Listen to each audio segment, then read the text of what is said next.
Cumprimento a todos com a paz do Senhor. Amém. Os irmãos podem se assentar. Glória a Deus.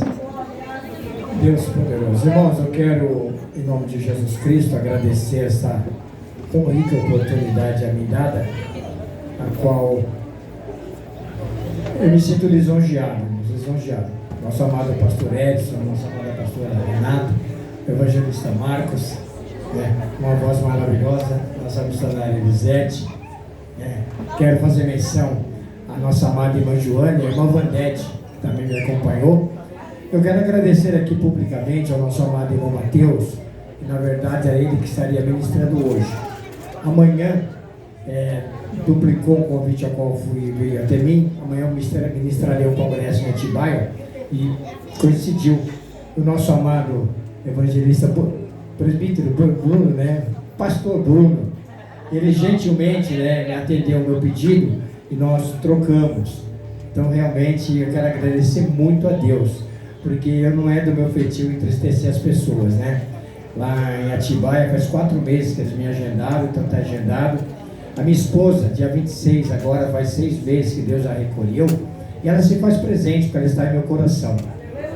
E realmente é muito importante para mim fazer menção ao nome da minha esposa, Érica Andrade Tomé, que me acompanhou por 30 anos, foi minha namorada por 30 anos, jamais eu saí da minha casa sem beijar minha esposa, e ela realmente era muito amiga da pastora Renata, amiga do pastor Edson, o nosso amado irmão Bruno tinha ela como mãe também, com todo respeito à nossa amada irmã Miriam, que Deus abençoe a todos, mas confesso para os irmãos que eu estou assim com uma saudade muito grande dela, sabe? Mas por aquilo que eu prego, por aquilo que eu acredito, eu vou encontrar com ela um dia, eu não tenho dúvida disso. Enquanto isso, estou aqui fazendo a vontade de Deus, que Deus abençoe a todos. Eu não confesso que o 9º aniversário desta igreja, da última vez que aqui estive, o Bruno estava ausente trabalhando, e eu sou muito amante, sabe, da palavra de Deus, sou assembleano desde quando eu aceitei Jesus, há 30 anos, glorifico a Deus por todas as denominações, que no céu não vai haver placa, mas temos que buscar ao Senhor e como se pode achar, invocá-lo enquanto Ele está perto, Grandes coisas fez o Senhor, por isso estamos felizes, Abra sua Bíblia aí em Atos dos Apóstolos.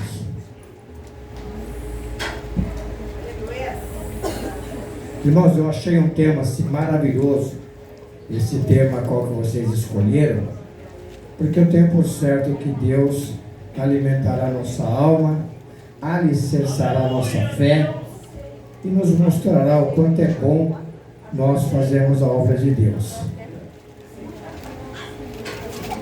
Quero parabenizar todas as irmãs que me antecederam. E não tem como assim, eu sou muito chorão, sabe? Eu choro mesmo de saudade. E realmente eu sempre fui meio bobo, sabe? Eu era loucamente apaixonado pela minha esposa. E o grupo das irmãs, elas vinham comigo amanhã. O grupo que eu dirijo uma igreja há 16 anos. E elas estariam comigo aqui amanhã, Peço até desculpa, nossa amada, aos irmãos, mas eu trouxe 2 representantes de grande peso ali, nossa amada irmã Vandete. Levanta a mãozinha assim, irmã Vandete. Fique de pé, irmã Vandete. 83 anos, uma das minhas meninas, a nossa amada irmã Joana.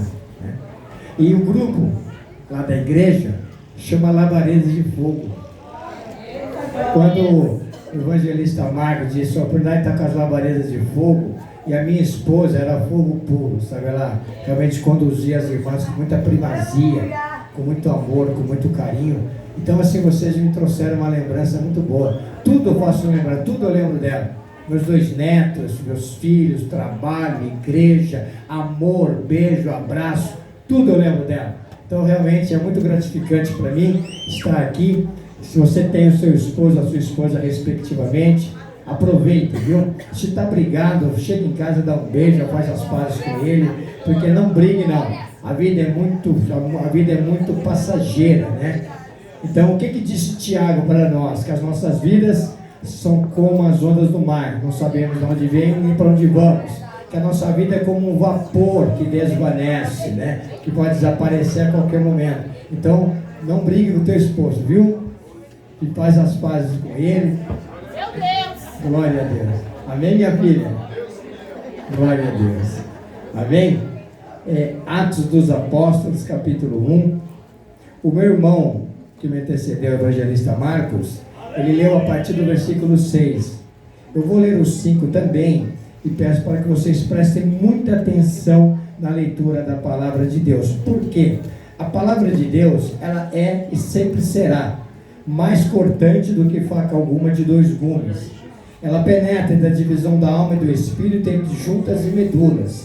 Ela é apta para discernir pensamentos e intenções dos nossos corações. Então, a partir do momento que você preste muita atenção, essa palavra ela adentra o teu coração, ela esquadrinha, ela te sonda, ela te sustenta. Por isso que Salomão disse: de tudo que nós devemos guardar em nossos corações, guarde-o, porque dele procedem todas as saídas das nossas vidas. Quando nós estamos na igreja, guarde o teu coração. Eu sei que tem sentimentos adversos que você teve nos momentos que antecedeu aqui a tua chegada, mas é muito importante que você adentre a casa do Senhor, guarde os teus pés, fixe o teu pensamento ao Senhor e deixe que Ele te liberte de toda angústia, de toda ansiedade, de toda tristeza, porque não existe lugar melhor para estar senão da casa do Senhor. Amém? Versículo de número 5. Porque, na verdade, João batizou com água, mas vós sereis batizados com o Espírito Santo, não muito depois desses dias. Aqueles, pois, que se haviam reunido, perguntaram-lhe, dizendo: Senhor, restaurarás tu o reino a Israel? E disse-lhes: não vos pertence saber os tempos ou as estações que o Pai estabeleceu pelo seu próprio poder, mas recebereis a virtude do Espírito Santo, que há de vir sobre vós, e semeis testemunhas, tanto em Jerusalém como em toda a Judéia e Samaria, até os confins da terra. Enquanto dizia isto, vendo eles, foi elevado às alturas, e uma nuvem o recebeu, ocultando a seus olhos. E estando com os olhos fitos no céu, enquanto ele subia, eis que junto deles puseram dois varões vestidos de branco, os quais lhe disseram: varões galileus, por que estáis olhando para o céu? Esse Jesus que dentre vós foi recebido em cima no céu, há de vir assim como para o céu o vistes ir. Amém? Curva a sua cabeça. Senhor nosso Deus, é em nome de Jesus Cristo, Pai, que neste momento aqui estou. Neste momento que antecede a ministração da Tua santa, bendita e inerrante palavra. Eu te peço, Deus, que o Senhor me ajude a me lembrar de tudo que eu tenho lido, de tudo que eu tenho pesquisado, de tudo que eu tenho escutado. Pois eu sou tão dependente de Ti, ó Pai. Pois aí está uma igreja sedenta pela Tua santa palavra. Igreja esta que hoje comemora o 9º ano de existência, Pai. De uma igreja a qual o Senhor, pela Tua infinita graça e misericórdia, estabeleceu nesta terra, Pai. Por isso eu te peço, Deus, em nome de Jesus Cristo, nos agracie com a Tua presença. É que eu te peço, eu te agradeço, em nome de Jesus Cristo. Amém. Os irmãos podem tomar os vossos assentos? Glória a Deus. Glória a Deus. Irmãos, o livro de Atos dos Apóstolos é um livro enriquecedor para as nossas vidas. Haja visto que esse livro ele poderia ser chamado Atos do Espírito Santo, mas aprove a Deus que assim o chamasse. Esse livro foi escrito pelo evangelista Lucas. Lucas ele escreveu o Evangelho de Lucas e escreveu Atos dos Apóstolos. Atos dos Apóstolos ele tem um tema. Qual que é o tema desse livro? A propagação poderosa do Evangelho mediante o poder do Espírito Santo. Este é o tema desse livro, ou seja, uma pregação poderosa de uma palavra, de um evangelho, que quer dizer boas novas ao ser humano, através do poder do Espírito Santo. Então, este livro realmente ele tem grandes revelações para as nossas vidas. Se eu fosse intitular uma pregação nesta noite, qual o título que eu daria? As coisas encobertas estão para Deus e as reveladas para nós. Então é muito importante que nós estejamos sempre apercebidos por conta daquilo que Deus sempre fala através da Tua palavra. A palavra de Deus, ela é muito rica, muito rica. Todos vocês têm, direcionado por Deus e pelo Espírito Santo, sempre vocês terão uma aplicação exegética de todo o texto que vocês lerem. Sabe por quê? Outrora vocês aceitaram Jesus como Salvador e vocês têm dentro de você um Deus todo-poderoso na pessoa bendita do Espírito Santo.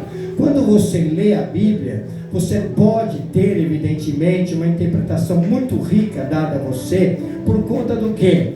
Que a Bíblia é o único livro que nós lemos com o autor do nosso lado. É o único livro. Não se faz necessário que você pegue autógrafo, assinatura de ninguém, porque o próprio Deus está do teu lado para te dar a interpretação conforme o teu coração almeja e deseja. Mas nós, muitas vezes, quando lemos a Bíblia, assim como o livro de Atos dos Apóstolos, quando nós começamos a pegar e entender, que este livro é a propagação poderosa do Evangelho, mediante o poder do Espírito Santo, que é instrumentalizado pelas nossas vidas, faz com que nós, muitas vezes, galgando espaços que não nos pertencem, visões que não são nossas. Então você precisa ser muito sensível quando você tem que valorizar o Espírito que dentro de você habita, porque você é um instrumento de Deus, e as pessoas que estão propensas a ver a tua atitude, a tua palavra, também serão, se não conhecer a Bíblia, conhecer a palavra de Deus, também serão supostamente instrumentalizados por Deus, para que a obra de Deus cresça e consequentemente todos nós caminhamos para o alvo da soberana vocação que há em Jesus Cristo nosso Senhor. Então você tem que sempre andar, não por vista, mas pela fé. O que disse o apóstolo Paulo na igreja de Roma no capítulo 8? Que nenhuma condenação há para aqueles que andam em Cristo. Porém, que não andam segundo a carne, mas sim segundo o Espírito. Andar segundo o Espírito para nós é quase que impossível.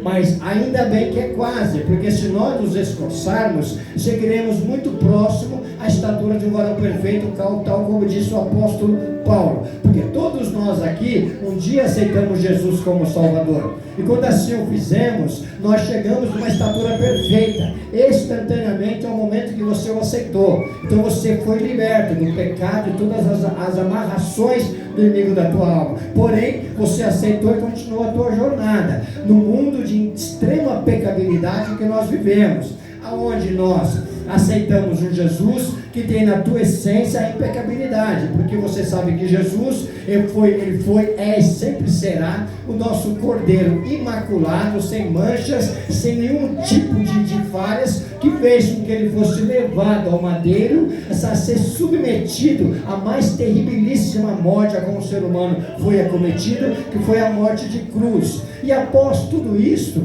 veio esse livro maravilhoso, que faz com que nós entendamos que este livro nada mais é do que a narrativa de tudo aquilo que aconteceu nos momentos, nos dias que antecederam esta passagem no capítulo 1, aonde Jesus Cristo começou a dizer, a partir do versículo 5, através de João Batista, porque esse livro vai nos mostrar a trajetória apostólica da igreja após o derramamento do Espírito Santo. E essa trajetória, ela veio desde o Velho Testamento, quando os profetas também falaram do Espírito Santo. E este livro vai nos mostrar que Jesus Cristo foi antecedido por João Batista, que é chamado antecessor, o precursor, melhor dizendo, espiritual de Jesus, que foi João Batista. E João Batista mencionou acerca do Espírito Santo, porque não sei se você já leu acerca do batismo de Jesus Cristo, e quando Jesus ele foi batizado, foi o próprio Espírito Santo que ministrou o coração de João Batista, porque ele estava batizando pelas águas, e quando ele estava batizando, glória a Deus. Meus irmãos, aqui tem um pastor maravilhoso, pastor Edson. Eu não me importo com barulho de criança, não me importo, nunca vou me importar. Eu só peço que vocês, em nome de Jesus, me ajudem. Sabe por quê? Eu amo vocês, eu sou apaixonado por vocês, apaixonado. mas eu preciso muito, muito ligar o meu pensamento ao céu. Preciso que Jesus Cristo me ajude através do Espírito Santo para que eu me lembre e venha à minha boca tudo aquilo que Deus colocar no meu coração. Mas eu preciso muito que vocês me ajudem. Fiquem ligados no céu, ligados para que Deus realmente fale conosco. Amém?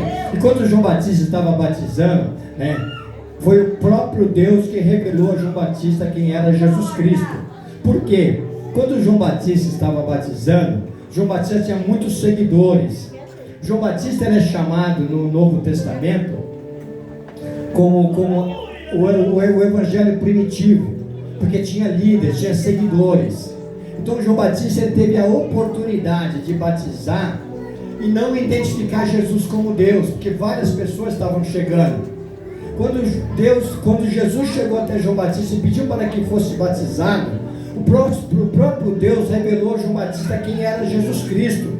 E ele se rendeu aos pés de Jesus, dizendo que não era digno de batizar Jesus Cristo. E Jesus disse o quê? João Batista, tem que se cumprir a justiça de Deus, para que toda a justiça de Deus se cumpra. Quando isso ocorreu, ele mencionou acerca de Jesus Cristo. E quando assim ele o fez, pela segunda vez, como eu estou mencionando para vocês, posteriormente Jesus Cristo disse a mesma coisa no versículo 5. Assim como João Batista, leia comigo aí, assim como, versículo número 5. Mas vós sereis batizados com o Espírito Santo não muito depois destes dias. Observe você que Jesus Cristo estava dialogando com os apóstolos. E existem coisas muito importantes aqui nesse texto para ser dito, direcionado, explanado e revelado por Deus. O que foi mais importante? Os momentos que antecederam a revelação de Deus ao Espírito Santo. E o que nós estamos vendo aqui, momentos que antecedem a descida do Espírito Santo, no capítulo 2 de Atos dos Apóstolos. E tem algo muito importante neste livro também, que foi a escolha do 12º apóstolo para que ele adentrasse ao lugar de Judas, que havia se suicidado. Eu não posso falar muito sobre isso, vai tomar muito tempo, mas se você quiser pesquisar, você vai ver o porquê que teve a necessidade de ter 12 apóstolos. Não podia ter, tem que ter 12, tinha que ter 12.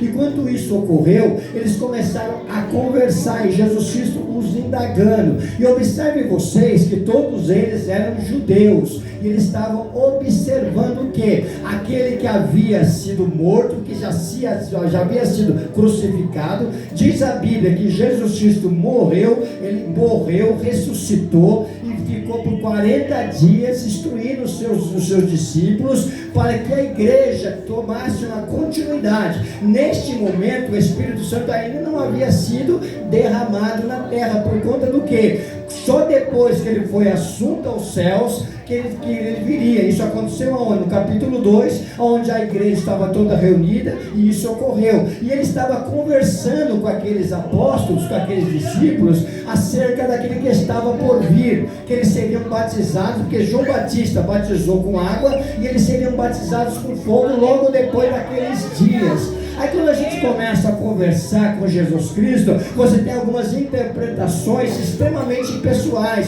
e não foi diferente nisso. O que eles estavam esperando? Quando Jesus Cristo disse isso, eles tinham uma escatologia judaica. O que era essa escatologia judaica? Eles acreditavam que o rei verdadeiro, a qual Deus desceria, que seria o verdadeiro Messias, seria exatamente um Deus que livraria Israel de toda a opressão e faria de Israel a nação mais forte do mundo. E isto foi exatamente o que eles estavam pedindo e interpretando de Jesus. Então eles estavam o quê? Falando exatamente, eles estavam escutando Jesus, as indagações de Jesus, e eles acreditando que Jesus Cristo era, naquele momento, o Messias prometido, a qual eles esperam até hoje, esse Messias que viria saíam como um guardador, como um libertador de Israel, para libertar todo Israel de toda a opressão. E isso ocorreu exatamente naqueles dias a qual eles tinham esta visão escatológica. A escatologia é uma coisa muito forte de ser dita, de ser estudada, de ser pregada. Mas o que eu quero que você entenda? Que este texto do capítulo 1, do capítulo de Atos dos Apóstolos, versículo 11, ele é uma escatologia muito viva, muito forte dentro da igreja. E isso eu quero que você entenda, que você vai ver o motivo pelo qual esses versículos que antecedem ao 11 é tão importante de ser interpretado, tão importante, porque eles tinham o quê? Esta visão do verdadeiro Messias. E observe vocês que eles estavam dialogando com o próprio Deus, que havia se usurpado de toda a sua glória, para vir a este mundo morrer por mim e por você. E eles estavam o quê? Vendo que eles seriam restaurados o quê? Por esse verdadeiro Messias. O que acontece a escatologia? A escatologia nos mostra o quê? Que haverá um período na terra de 1000 anos. Esse período vai ser de 1000 anos governado por Cristo. E eles sabiam dessa governabilidade, a qual a escatologia judaica também dava esse conhecimento a eles. O que nós acreditamos? Existem duas vertentes a serem ditas nesta noite. Primeira, que existe a igreja terrena, a qual nós entendemos que Jesus Cristo morreu em forma corpórea, ele subiu aos céus e ele está à destra de Deus intercedendo por nós. Ou seja, uma igreja que nós esperamos o arrebatamento da igreja, nós esperamos por conta do quê? Da fé que nos foi proposta, por aquilo que o próprio Espírito Santo colocou em nossos corações. Então existe esta vertente que nós cremos que uma igreja será elevada aos céus. Existe a outra vertente, que qual que é a igreja? A igreja espiritual, que é a igreja que é chamada Israel de Deus, que essa igreja que subirá desse lugar espiritualmente e será recepcionada por Deus. O que eu quero que você entenda? Você não precisa ficar confuso nos seus pensamentos, você não precisa ficar mais, pastor, o que você está dizendo? Não é isso. Você tem que entender que você tem duas naturezas. Você tem duas naturezas, uma natureza carne e outra natureza pecaminosa, e nós fomos libertos pelo pecado por conta do sacrifício. E Jesus Cristo tinha duas naturezas, a natureza humana impecável e a natureza divina, que era Deus. E eles tinham exatamente essa escatologia na mente dele, no conhecimento deles. Então o que é a igreja? A igreja nada mais é que duas partes, a parte terrena e a parte espiritual. A parte espiritual é aquela que vai ser levada aos céus, e eles acreditavam exatamente nesse milênio, que nós também acreditamos que Deus vai reinar por 1000 anos. Mas agora veja bem, existe só uma coisa em Israel que não pode mudar. Uma coisa não pode mudar em Israel, e isso mesmo que seja a parte terrena, seja a parte espiritual. Israel, ele vai ser exatamente agrupada em todos os judeus, escute aí, todos os judeus se rendendo ao senhorio de Jesus, ao Deus Todo-Poderoso, nos dias que antecederão o arrebatamento. Então todas as vezes que algum estudioso começa a fazer estudo, tentando identificar a época exata de que Jesus vai voltar, infelizmente, todos eles são frustrados, porque já por diversas vezes já disseram tempos e tempos que Jesus voltaria, mas ele vai voltar. E o que nós temos que observar? Segundo o que a Bíblia nos ensina, isso é fato, contra fato não é um tipo de argumento. Quando todos os judeus começarem a ser agrupados e chegarem perto de Jerusalém, nós percebemos que todos eles reconhecerão ao verdadeiro Messias, que é Jesus Cristo, como Senhor. Aí você esperar que estará próximo ao arrebatamento da igreja. Então Cristo começou exatamente a conversar, e nós precisamos ter essa sensibilidade do Espírito, sempre para entender, contextualizarmos a Bíblia, para que não fiquemos só na parte histórica, mas também na parte espiritual. Ainda que você pegue um livro que seja um livro poético, ainda que você pegue um livro que seja um livro histórico, ainda que você pegue um livro que seja um livro escatológico, você precisa sempre buscar em Deus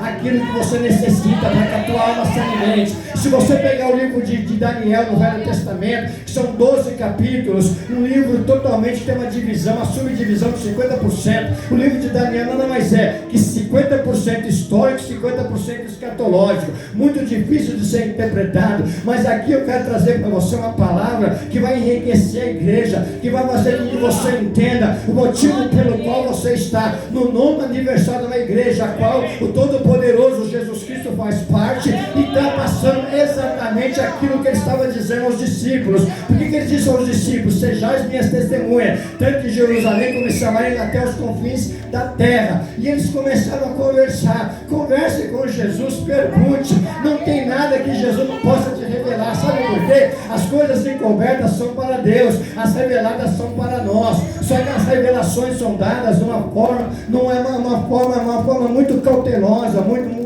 como se fosse de conta-gotas, aos poucos. Porque se Deus revelar tudo que tem para nos revelar, meu irmão, nós vamos começar a flutuar de tanta soberba. E aqui você vai identificar que a igreja foi chamada para pregar o evangelho a toda criatura. E você vai observar que esses judeus, eles estavam o quê? Pedindo para que Jesus Cristo fosse levantado e continuasse levantado para libertador de apenas uma nação. E aqui neste texto está dizendo o quê? Que Cristo está chamando uma igreja, uma nação, os apóstolos, para pregar em todo o tempo, em toda a terra, tanto em Jerusalém. E você vai observar que quando isso foi chamado, eles começaram, o que Cristo disse a eles? Acompanhe aí no texto, não deixa a Bíblia fechada não. E disse-lhes: não vos pertence, os 6, né? Não vos pertence saber, disse-lhes, não vos pertence saber os tempos e as estações do Pai, que estabeleceu o seu próprio poder. Então veja bem, Cristo, ele nunca foi delicado com ninguém. Aqui Cristo, ele usou 2 termos em grego, o Cronos e o Kairos. Cronos, ele disse, não tem tempo. O Cronos é um tempo, que é o nosso tempo. Você vê, você conta pelo relógio, pelas circunstâncias, pelas ocasiões. Então você começa a observar que Cristo, de uma forma muito gentil, segundo que ele nos mostrou. Meu Deus, aleluia! Aleluia, Deus. Glória a Deus. Eu acho que eu que apertei o botão errado aqui, viu? Acabou eu comprometendo a qualidade do som, mas que Deus tenha misericórdia de mim, né? Lamentações de Jeremias 3:22, né? Não somos consumidos porque a misericórdia do Senhor é conosco, amém? Então é muito bom se lembrar oportunamente aquilo que muitas vezes fazemos errado. Mas o que nós fazemos mais errado muitas vezes? É fazer perguntas que não condizem com aquilo que Deus tem para as nossas vidas. Eles começaram a questionar Jesus Cristo, porque eles queriam saber o tempo de todas as coisas. Muitas vezes nós estamos conversando com Deus, você pode conversar com Deus, mas tudo que nós temos que ter o desejo na nossa alma é de adorá-lo, adorar na beleza da tua santidade, não ficar questionando que tempo, que hora as coisas vão acontecer. Irmão, no dia que a minha esposa desceu à sepultura, eu nunca vi nenhum tipo de pergunta para Deus. A única coisa que eu peço para Deus é que me dê força para me sustentar nesses dias que eu estou sofrendo sim. Eu sou corpo, sou alma. A alma, o que é a alma? É sempre todos os nossos sentimentos. O que é a carne? É um invólucro que a qual é levado a nossa alma. O que é nosso espírito? Aquele que Deus nos deu. A partir do momento que você olha para você e entende que você é uma tricotomia, um corpo, uma alma, espírito, você tem que todo o tempo entender que a tua alma tem que ter o desejo de adorar Jesus Cristo. E esta alma, muitas vezes contida dentro de nós, vai com que nós tenhamos sentimento totalmente adverso, ao ponto de questionar, perguntar. E o que Cristo disse para os apóstolos? Olha, não há tempo, não precisa você saber o tempo, porque o tempo o nosso tempo é o Cronos, o tempo de Deus é Kairos, que é um tempo perfeito, que é um tempo que todas as coisas vão acontecer ao tempo de Deus. E eles começaram a conversar. E quando Jesus Cristo disse para eles aqui a partir do versículo de número 7, mas recebereis a virtude do Espírito Santo, que há de vir sobre nós, sobre nós sereis testemunhas, tanto em Jerusalém, como em toda a Judéia e Samaria, até os confins da terra. Quando Cristo disse isso, que haveria um tempo que eles receberiam a virtude do Espírito Santo, esse é um dos pontos mais importantes deste livro de Atos dos Apóstolos. Eu não sei se vocês sabem, mas na Bíblia tem 66 livros, 39 com 27, 66. O que acontece? Todos os livros da Bíblia, eles têm versículos que são chamados a tônica, o mais importante daquele livro. Qual que é o mais importante do livro de Atos dos Apóstolos? É o versículo número 8, que quando o próprio Cristo disse, olha, e vós, mas recebereis a virtude do Espírito Santo que há de vir sobre vós, semeis testemunhas tanto em Jerusalém como em toda a Judéia e Samaria até aos confins do mundo, da terra. O que acontece, irmãos? Existe um termo nesse versículo aqui que nos impossibilita de nós interpretarmos de uma forma muito mais simples, muito mais direta, que é o que? Quando Cristo disse assim para eles, quando ele diz assim, para vir sobre vós e semeis testemunha tanto em Jerusalém. O que ele disse tanto em Jerusalém? Ele estava dizendo exatamente tanto, o que é? Concomitantemente, simultaneamente, ou seja, todos eles teriam que pregar tanto em Jerusalém, como em Samaria, como até os confins da terra. Então você pode observar que esse termo, segundo a nossa língua, a verbalização desse verbo tanto, quer dizer o quê? Quando é tanto, é simultâneo em todos os lugares. Então Cristo estava dizendo para eles exatamente que eles iam pregar tanto em Jerusalém, tanto em Samaria, tanto aos confins da terra, como em todos os lugares, em todo o mundo. Então você vai observar que Jesus Cristo, nesses capítulos que antecedem a descida do Espírito, que é no Pentecostes capítulo 2, cujo Pentecostes teve outras vezes dentro do livro de Apóstolos, do livro de Atos dos Apóstolos. Se você abrir a sua Bíblia no capítulo 10 de Atos dos Apóstolos, teve a descida também do Pentecostes em Samaria. Se você olhar também, teve a descida na casa de Nicodemos. Então você vai observar que a descida do Espírito Santo em Pentecostes é uma coisa muito mais importante do que muitas vezes nós pensamos. O que nós pensamos nesse poder? Primeira coisa que vem sobre a igreja, o que diz a Bíblia? Que eles começaram a falar línguas repartidas, correto? Mas o que acontece? Esse poder de Deus que Cristo estava dizendo, mencionando a igreja, não é esse principal poder que muitas vezes nós acreditamos, porque o dom de línguas estranhas, me desculpe, eu não estou aqui subestimando ninguém, mas não é o maior, não é o melhor, porque todos os dons dados por Deus são instrumentos necessários para o crescimento da igreja. Todos os dons não são nossos. E qual que é o principal dom que a igreja recebeu? É o dom do amor. Por quê? O próprio amor estava ali direcionando aqueles apóstolos para que eles entendessem espiritualmente a vossa missão. E o que acontece? Quando ele disse assim, vós sereis minhas testemunhas. Testemunha é uma palavra que vem do grego, que quer dizer dínamos. Dínamo é uma palavra que originou a dinamite que nós temos, que quer dizer poder, estouro. Então o que essa palavra testemunha quer dizer? Quer dizer mártir, me perdoe, mártir, quer dizer essa palavra. O que é mártir? Mártir é todo aquele que crê naquilo que prega e pode ser morto por aquilo que acredita. Isto é um mártir. Qual foi o primeiro mártir da igreja primitiva? Estevão. Estevão foi apedrejado, o primeiro mártir. Ele foi morto por aquilo que ele acreditava. E nós fomos chamados para sermos testemunhas, correto? E como que nós somos testemunhas? Nós somos testemunhas só dentro da igreja ou lá fora? Quando Cristo chamou isso, ele mostrou o que para eles? Que a igreja é muito mais poderosa de uma forma missionária do que uma forma eterna, uma forma interna. Quando ele disse, sereis minhas testemunhas, tanto em Samaria, tanto em Jerusalém como em Samaria e até os confins da terra. Quando ele colocou em primeiro plano Jerusalém, você vai observar, se você ler, que fazia exatamente 40 dias que Cristo havia sido crucificado em Jerusalém, aonde ele foi levado no madeiro, crucificado, o Pai das Luzes foi crucificado e morto. Então você vai observar que Cristo chamou eles para pregar em Jerusalém, aonde eles estavam já propensos a serem perseguidos e mortos. Então você vai observar que quando você aceita Jesus, a primeira coisa que você tem que ter é a sensibilidade de voltar aonde você não foi muito aceito. Então isto quer dizer exatamente poder. Por isso que Deus disse: recebereis o poder, a virtude do Espírito Santo, para ir pregar e convencer as pessoas de toda a pecabilidade que lhe era peculiar.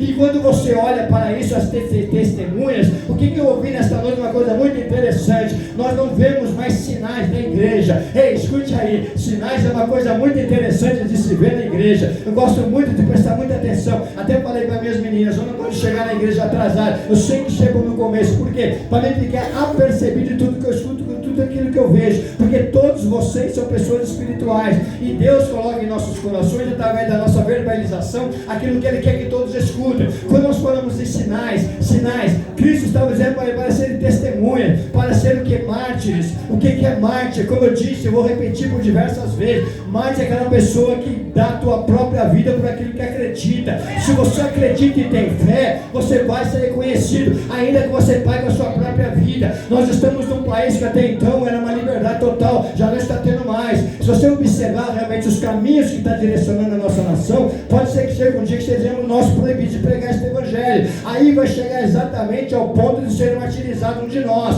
porque você tem que pregar aquilo que você acredita. Agora os sinais seguirão os que crerem, correto? Preste muita atenção nessa advertência que Cristo nos fez em Atos dos Apóstolos. Quando você pega os sinais dentro da igreja, se nós começarmos a orar aqui, orar, nós de repente um paralítico está andando, de repente o cego começa a enxergar, aí você começa a entender que você não é hostilizado dentro da própria igreja. Veja bem, quando você começa a orar e começa os frutos, sabe, fluir na tua vida, você não é hostilizado, você não é perseguido onde você está, onde as pessoas estão vendo que Deus está intercedendo. É como se você pegasse um monte de inimigo lá fora, você começa a orar, as pessoas sendo curadas. Aí o que acontece? Os teus inimigos vão querer vir para ser curados também. Sabe por quê? Eles correm atrás dos sinais. Ei, o ser humano corre atrás de sinal. Nós cremos em Cristo ressurreto. O ser humano só pensa em milagre. Nós acreditamos na escatologia pura, real e verdadeira, que é o arrebatamento da igreja. O ser humano quer buscar algo palpável aos teus olhos e às suas mãos. Nós acreditamos numa mão furada, a qual o próprio Tomé teve que furar para crer que Jesus Cristo havia sido ressuscitado. Ei, nós seres humanos, muitas vezes, nós somos testemunhas ocultas. Nós temos que ser testemunhas oculares. O que são testemunhas oculares? Aqueles que têm provas contundentes daquilo que aconteceu. Testemunha ocular é aquele que chega no tribunal e fala exatamente a verdade, porque a verdade nos liberta e a verdade nos conduz. Testemunha ocular não é aquele que oculta a verdade. O que é testemunha ocular? É aquele que viu. Quem viu é ocular. Quando essa testemunha ocular ela começa a entender a propriedade riquíssima que ele tem dentro dele, que é o Espírito Santo, você vai observar o quanto nós temos que ser testemunhados, o quanto nós temos que ser testemunhas, porque eles foram chamados primeiramente para ser testemunhados em Jerusalém, aonde lá estavam muitos já cristãos sendo martirizados, sendo mortos. Os cristãos foram perseguidos e mortos até o primeiro século. Irmãos que eram lançados na cova de leões, irmãos que eram queimados vivos, irmãos que eram crucificados de cabeça para baixo, e todos eles martirizados por aquele que acreditava. Pedro foi crucificado de cabeça para baixo, morto.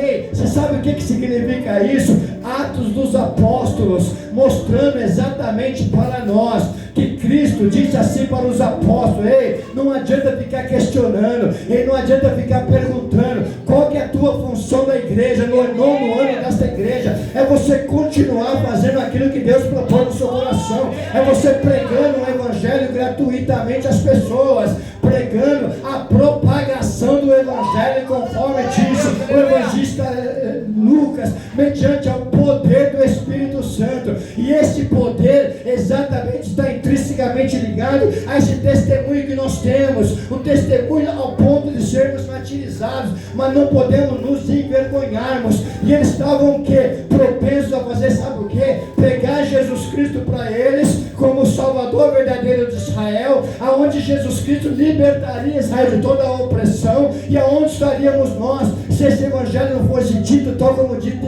que Cristo disse: Tanto, quando ele disse tanto, ele disse só aqui, em todos os lugares, em todos os lugares. Então o que acontece? A igreja de Cristo é um lugar que nós reunimos sim, pregar a palavra de Deus, fazer com que as pessoas reconheçam o Senhor de Jesus e o aceitem como Salvador. Mas a igreja de Cristo é uma igreja apostólica, não pode ficar parado. A igreja de Cristo é uma igreja que tem que caminhar, tem que voltar muitas vezes a lugares tenebrosos que você vivia. A igreja de Cristo tem que passar por Samaria. O que é Samaria? Na verdade, Samaria era um povo meio místico, porque eles eram metade judeu e metade gentios. Era um povo misturado, que não tinha uma cultura ainda enraizada, mas era necessário passar em Samaria, de uma família, de uma cidade, de um povo que não era totalmente sustentabilizado pelo aquilo que eles acreditavam. Tinha um misticismo muito grande. Eles tinham que ir aonde? Até os confins da terra. Por que o apóstolo Lucas, por que o evangelista Lucas, que esta passagem de ascensão de Jesus, ela só consta em Atos dos Apóstolos e no finalzinho do evangelho segundo escreveu São Lucas. Por que Lucas escreveu isso? Porque quando ele disse que Cristo realmente subiria aos céus, ele disse o quê? Que Cristo subiu como um verdadeiro filho de Davi para o céu, tomar como posse o trono e deste trono olhar para nós de uma forma tremenda, amorosa, intercedendo por nós em todo o tempo. Então Cristo, ele veio exatamente fazer uma obra totalmente vicária. Ele foi até o fim, recebeu a maior de todas as mortes, ele foi elevado ao madeiro e posteriormente ele foi elevado aos céus.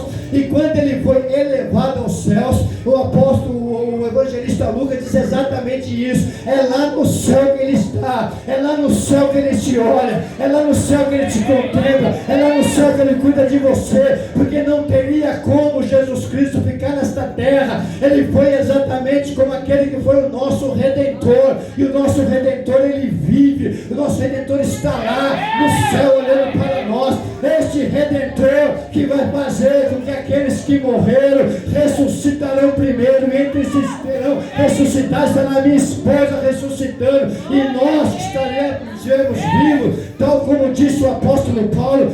Nós receberemos um corpo incorruptível e seremos também transladados aos céus. Só que veja bem, a igreja tem que buscar muito mais a espiritualidade, a igreja tem que buscar muito mais a humildade para reconhecer o senhorio de Cristo, não viver como se nós dobrássemos os nossos joelhos e numerássemos várias petições a pedir a Cristo. Isso, irmãos, o evangelista Lucas disse com muita primazia. O evangelista tem uma mente intelectual, inteligente. E Cristo dizendo: "Seis minhas testemunhas, tanto em Jerusalém como em Samaria, até os confins da terra." Quando ele disse isto, ele disse enfaticamente: "Sejamos nós testemunhas." Aí é o ápice dessa palavra que Deus colocou no coração dos nossos irmãos aqui. Atos 1:11. Vamos ler todos nós juntos?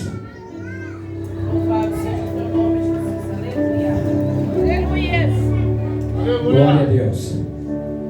Estando eles com os olhos fitados no céu, enquanto ele subia, eis que junto deles se puseram dois varões vestidos de branco. Escute aí, ó. Existe uma curiosidade, que eu já li um pouco sobre isso, e o nome conseguimos encontrar. Dois varões de brancos. Não sei se você já sabe, com certeza você sabe, somos cristãos há muitos anos. O que é teofania? A manifestação de Deus entre os homens. Uma coisa muito interessante, que eu quero abrir um parênteses aqui. Quando nós olhamos para uma teofania, vamos lá no Gênesis, capítulo 18, não me falha a memória, quando Deus se manifestou a Abraão, eram 3 varões, correto?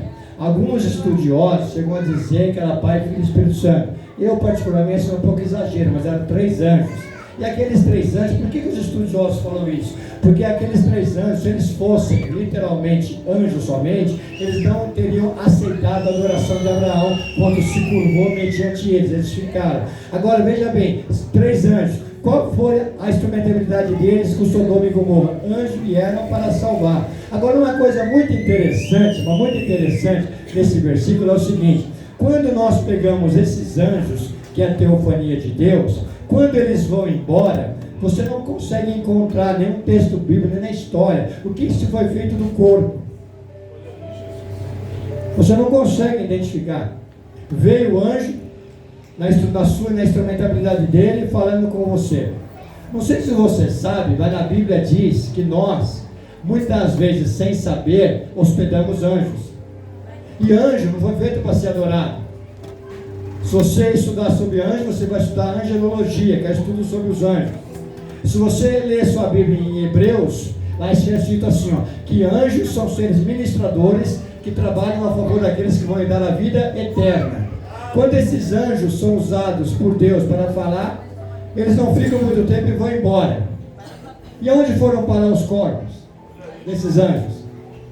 Não tem resposta. Não tem.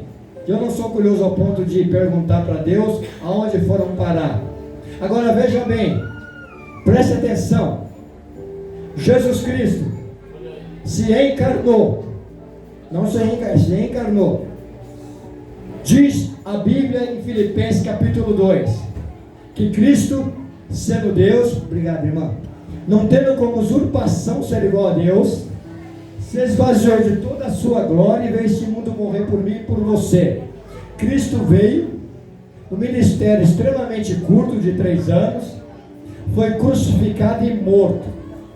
O corpo de Cristo foi sepultado, esse corpo ressuscitou, esse corpo foi visto a princípio, duvidado por alguns dos apóstolos, no caso o Tomé. Este corpo ficou 40 dias andando, este corpo instruindo seus discípulos, este corpo que estava lá, quando ele começou a subir, na instrumentabilidade de 2 anjos que desceram, para consolar aqueles que haviam de herdar a vida eterna. Então você vai observar a importância do Pentecoste na igreja, porque eles receberam a promessa. A promessa não é promessa de você dar de joelhos até determinado lugar. A promessa é você crer no teu coração que isso vai acontecer. Isto é, na verdade, escatologia. O que é escatologia? Profecia das coisas que ainda não aconteceram.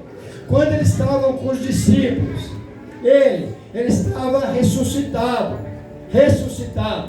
Quando Deus fala com você, é um Deus ressurreto, não é um Deus morto, um Deus verdadeiro. Quando ele disse para eles, olha, varões galileus. Por que varões galileus? Porque todo Galileu ele era subestimado.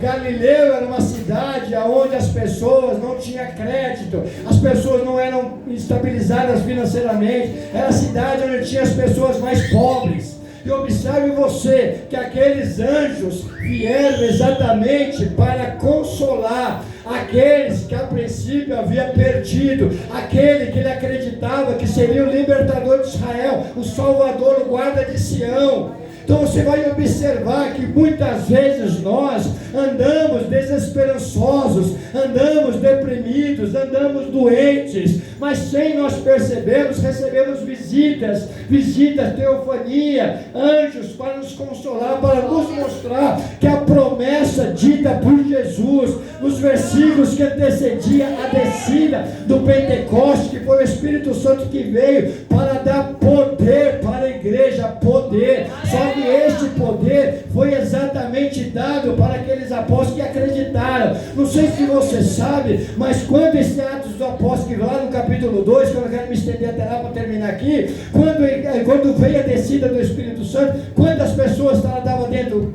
foram batizadas? 100 e quanto? Isso mesmo, 120. Sabe quantas pessoas tinha que estar lá? Aproximadamente 400. Porque segundo o que havia sido naquela época reunido, eram muitas pessoas. Por isso que hoje as igrejas parecem estar ficando vazias. Mas vazias do quê? Das pessoas que não acreditam. Cheias do quê? Das pessoas que dão crédito. Não fiquem preocupados com igrejas que muitas vezes estão vazias. As igrejas vazias nada mais é que os remanescentes. Aqueles que acreditam. Quem não acredita e não fé, que não tem fé, não se sobressai. Não se sobressai. Segundo os estudiosos, a oração pressupõe que uma oração demorada traz ao coração do homem um desânimo muito grande. Mas quando isso vem o desânimo, exatamente aquele que valoriza aquilo que dentro dele tem, que é o Espírito Santo. Observe você que o próprio Deus foi assunto aos céus. Observe você que o corpo de Cristo não foi desaparecido. Foi desaparecido por uma questão de cultura judaica. Porque não sei se vocês sabem, mas quando o corpo de Jesus ele saiu da sepultura, os soldados poderiam ser mortos por ter deixado alguém ter roubado o corpo. Eles foram até o religioso, foram até o governador e forjaram uma mentira. Diga que os apóstolos, os seguidores que roubaram o corpo. Por conta disso, até hoje eles acreditam. O que diz hoje João 8,44? Que o diabo é o pai da mentira e não há verdade nele. A verdade que nós cremos, ela é crua e nua, porque Cristo ele veio para pregar a verdade, para viver a verdade e perpetuar a verdade. Quando ele subiu assunto aos céus, imagina o desespero daqueles homens, o desespero de ver exatamente aquele Deus que eles acreditavam subindo aos céus. Imaginem você perdendo alguém que você tanto ama. Mas onde que você tem que acreditar? Que aquele que você ama e já professou Cristo, ele desce a sepultura, mas sobe espiritualmente. Quando nós olhamos para Israel de Deus, a Israel de Deus é aquela que vai subir espiritualmente. Quando olhamos para isso, o que nós vemos? Homens, mulheres desesperados que não estão fundamentados na verdade, na palavra de Deus, que ela é viva, eficaz e verdadeira. Ela penetra da tua alma e do teu espírito, não tem variações. A palavra de Deus ela tem que ser pregada nua e crua, não importa se doa, não importa se passa, se venha como um remédio dolorido, mas ela tem que ser pregada. E muitos dentro da igreja estão se esquecendo da promessa dada por Jesus, que nós vivemos esta promessa. Quando me veio esse tema ao coração, eu fiquei muito feliz, porque é uma promessa que nós estudamos e lemos, mas é uma promessa que vivemos. Nós vivemos. Eu não sei quantos de vocês aqui estão uns 9 anos congregando nessa igreja, mas não importa se você chegou hoje, ontem ou a semana passada, os últimos serão os primeiros. Não importa quanto tempo você está desesperado por algo que você perdeu, mas vai ser restituído. Quando nós olhamos para este texto, eles vêm subindo, e os anjos varões galileus, por que vos entristeçais? Ei, aqui é uma doutrina.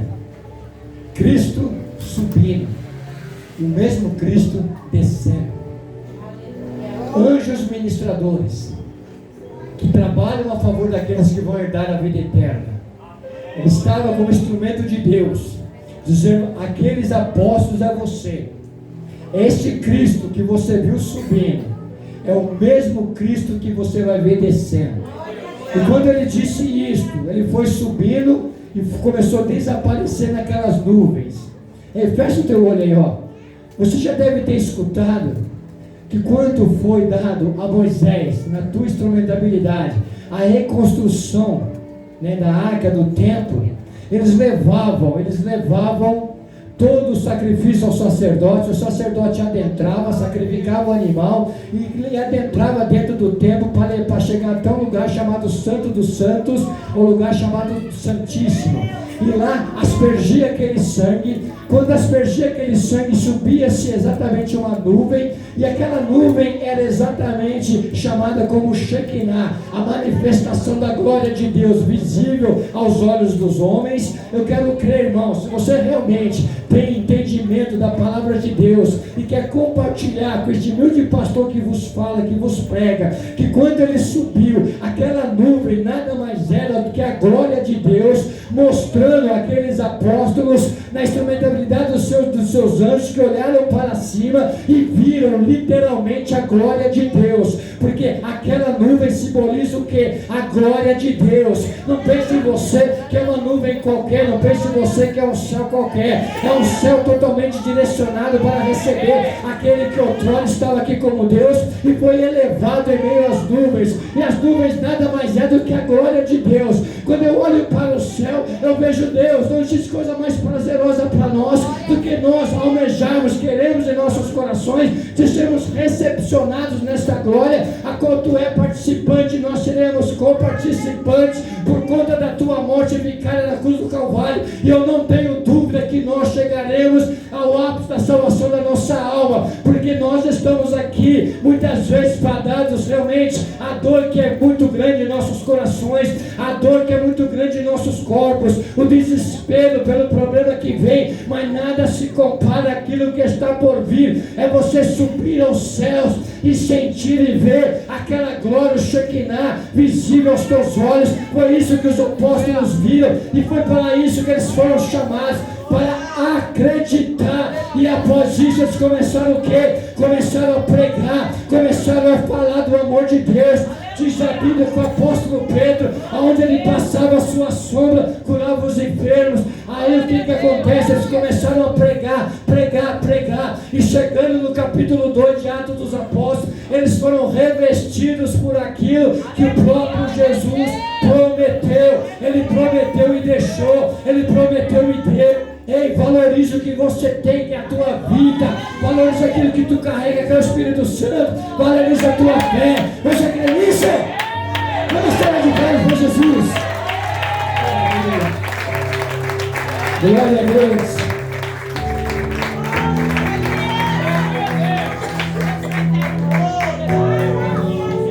Glória a Deus. Dá mais um pouquinho de água para mim? Água é uma coisa tremenda, né? Acho que é João 7, 37 e 38. Cristo diz assim, voltando numa festa muito provavelmente a Páscoa, né? Cristo diz assim: todo aquele que crer em mim, como diz as Escrituras, do teu interior correrão rios de águas vivas, nunca mais terá sede.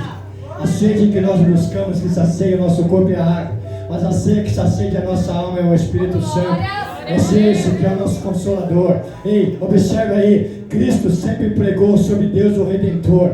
Cristo sempre se apresentou como Redentor, com Deus como Criador, me perdoe. Ele se apresentou como nosso Redentor. E hoje Ele está nos mostrando que nós precisamos, no nono ano desta igreja, trazer à nossa memória tudo que o Espírito Santo fez para nos consolar, para nos conduzir. Quantas almas aqui não foram realmente, sabe, levadas a Cristo pelo reconhecimento da dor, do sofrimento? Quantas almas aqui não teve realmente algum mártir aqui, ó, um mártir que chegou quase a ser punido pela própria vida, mas elevando o amor? Porque o que diz a Bíblia? Aquele que leva a preciosa semente, gemendo e chorando, traz consigo os seus molhos. Quando Cristo disse isso, está dizendo exatamente aqueles apóstolos que retornariam a Jerusalém, gemendo e chorando. Sabe por quê? Eles estavam ali gemendo e chorando porque eles sabiam que podiam pagar com a sua própria vida. Só que eles foram chamados para serem testemunhas de Cristo, e eles se lembraram no coração: ei, o nosso Deus disse que nós vamos ter que testemunhar, por que nós vamos temer? Se Ele disse que vai derramar o Espírito Santo para a forma poderosa da propagação da nossa palavra, segundo o poder do Espírito Santo, por que nós vamos temer? Então eles começaram a levar, gemendo, chorando, porque a parte que nós temos humana é a parte que grita pelo pecado, mas a partir do momento que você se esquece de toda a tua dor, todo o seu sofrimento, e lembra-se que Cristo te chamou por cabeça e não por cauda, para emprestar o que? Emprestar a tua fé, fazer o que? Emprestar o teu amor, e fazer com que num dado momento você pare com isso e comece a dar. Tem pessoas que só querem emprestar, não querem dar. Quando você dá, você tem muito mais a receber, porque o mesmo evangelista Lucas 6,39, o que ele diz? Dá e ser-vos-á dado, com a medida recalcada, sacudida e transbordante vos darão. Então, se você quer bênção de Deus, ame. Você quer bênção de Deus, pregue. Você quer bênção de Deus, leve as pessoas para Cristo, mas pelo amor de Deus,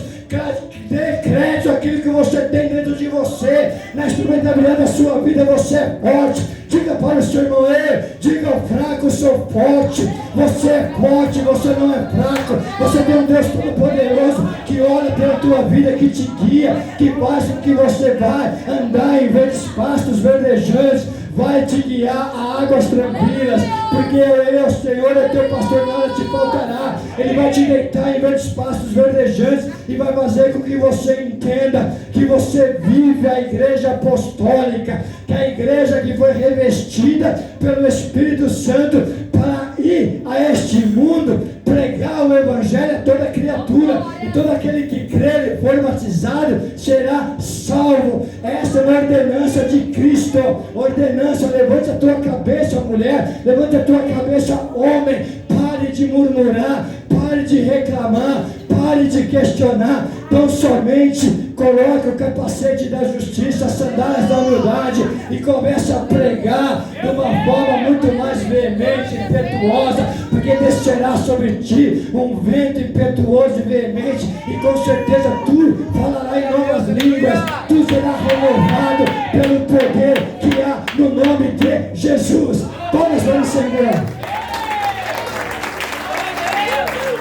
Aplauda Jesus.